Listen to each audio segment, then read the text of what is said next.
Hi there, Christ Church. I am back after a few weeks away on study leave and vacation, and really I feel kind of funny giving this update because I'm the one that's been receiving updates about what's happened in the church's life in the past 3 weeks. And one that I've received, and I definitely saw when I got back, is that the sanctuary roof behind me has been replaced. It has reached the end of its life.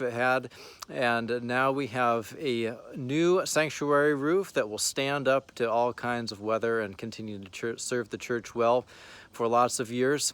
And really, that, I think, is a good metaphor for some of what's going on in the church right now. We are receiving an update according to in order to serve us well with the weather, so to speak, that is passing through in our world right now with the pandemic and all else that's going on. So we continue to adapt and find fresh ways of living the church. I want to share two of them with you right now. One thing that we're starting up nice and fresh is a ministry called Praying Partners. It's a ministry that is for God's children age 3 to 103, which means that it's for everyone. We're asking praying partners to get together by some kind of distance mean. It might be email, it might be phone calls, but it could be kids who are going to school and know that they need prayer for how school is starting up online for some and with a different format in building for others. It's for those of us who are continuing to live through these changed days and live with the anxieties and uncertainties and just some of the struggles that accompany us through these days. For me, I really hope that my prayer partner is something like 4 or 5 years old, because for all that Jesus said about children being the ones who really get the kingdom of God, I want someone who gets the kingdom of God praying for me as I live my own struggles for how to live as a dad and a husband and a pastor in all of these changed times. So I encourage you to respond and say, yes, I want to be a praying partner. I want to hear about the life and the needs of someone else in the church. It might be a kid, it might be someone close to my age, it might be someone who's a lot older than me, and I commit to praying for them according to what they say is in their life and on their heart. And I'll do the same. I'll open up and say, this is what's going on for me, and here is how I need prayer. Prayer is going to be central for how we continue to make it through these days, and also for how we continue to learn new ways of being the church.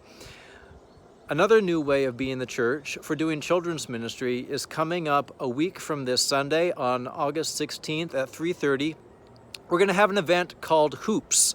It's going to be an outdoor event that will involve fun, it will involve learning, it will be for families with kids. It's called Hoops because we're going to stand or sit in hoops and take part in some activities. We'll do some Bible learning. We'll ask how the scriptures are meeting our lives and be God's people together outdoors, distance, but still receiving growth and learning and forming in the way of Jesus. Something that never leaves the church, no matter what the circumstances, is that Jesus is the center of our life. We want to be with him as earnestly as possible. He is always available to us. We want to become like him. We want to have hearts that are like his heart for the world. And we want to do the kinds of things that Jesus does. We want to be people who treat our neighbors and listen to the world and live in the world in the way Jesus is living in the world, according to what the world is like right now. This is going to take imagination, it's going to take perseverance, it's going to take doing things a little differently than maybe we had before, because the world is in a place like we haven't really ever experienced it before. But Jesus is in the world. He's not stressed, he's not out of ideas, and he is ready to meet us with fresh life and fresh spirit for living as the church today. So let's continue to be his people in worship, in prayer, in ways that only Jesus knows he will open us to. Let's be eager for it, loving God, sharing relationships, serving others from the heart of Christ.